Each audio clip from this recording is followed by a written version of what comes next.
Good morning. বাজে এখন 10:30। সকালের জল খাওয়ার এবং আনুষঙ্গিক কাজকর্ম সমস্ত কিছু হয়ে গেছে। বড় ছেলে কলেজ গেল খেয়ে দিয়ে, ছোটো ছেলে স্কুলে গেছে। আর হচ্ছে ওর বাবারও জল খাওয়ার হয়ে গেছে। আর এখন আমার কাজকর্ম হচ্ছে এই যে বিছানাপত্র সব তুলতে হবে, সমস্ত কিছুই পড়ে আছে। তো চলো এইগুলো ঝটপট করে কাজ করে নিই, কেননা বেলা গড়িয়ে প্রায় 10:30 হয়ে গেছে।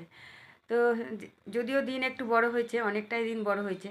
শীতের সকাল যত তাড়াতাড়ি চলে যাচ্ছিল, তবে এখন একটু বড় হয়েছে। তো ওই জন্য এখন হচ্ছে এই বিছানাপত্রগুলো তুলে তারপরে হচ্ছে রান্নার দিকে যাব। রান্না হয়নি, কালকে সাবান শ্যাম্পু করে স্নান করে উঠেছি, টয়লেটগুলো পরিষ্কার করে।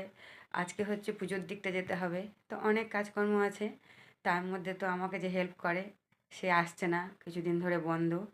কালকে ফোন করে জানলাম যে সে এখন আর আসবে না, ছুটি নেবে কয়েকদিন। তো দেখি, ভীষণ চাপ হয়ে গেছে, ছোটো দিনের বেলা।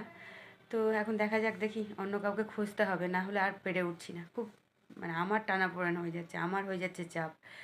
তো এইভাবে টানাপোড়েনের মধ্যে থাকা যায় না। তো দেখি নতুন কাউকে একটা খুঁজতে হবে, খুঁজে রাখতে হবে। তো চলো ঝটপট করে বিছানাগুলো তুলে নিই। কাপড় মেশিনে কাচা হয়ে গেছে, কাপড় দিয়ে চলে এসেছি ওপরে। মেশিনটা আছে বলে তাও রক্ষা, সত্যি মানে এটা আমাকে কি বাঁচায় কি বলবো।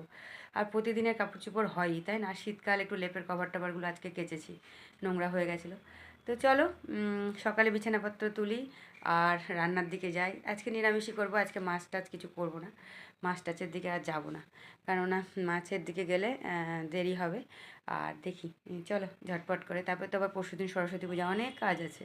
বাসনপত্র বের করতে হবে, জায়গা ঠিক করতে হবে, অনেক বাজার করতে যেতে হবে। সরস্বতী পুজোর বাজার করতে যেতে হবে, জিনিসপত্র, ফলমূল, ঠাকুর কেনা, সমস্ত কিছু আছে। সব শেয়ার করবো তোমাদের সাথে ধীরে ধীরে। তো চলো ঝটপট করে এখন হচ্ছে বিছানাপত্রগুলো তুলে ঝটপট করে রান্নাঘরের দিকে যাই, না তো রান্না করতেও কিন্তু অনেকটা দেরি হয়ে যাবে। চলো এখনকার মতো আপাতত টাটা।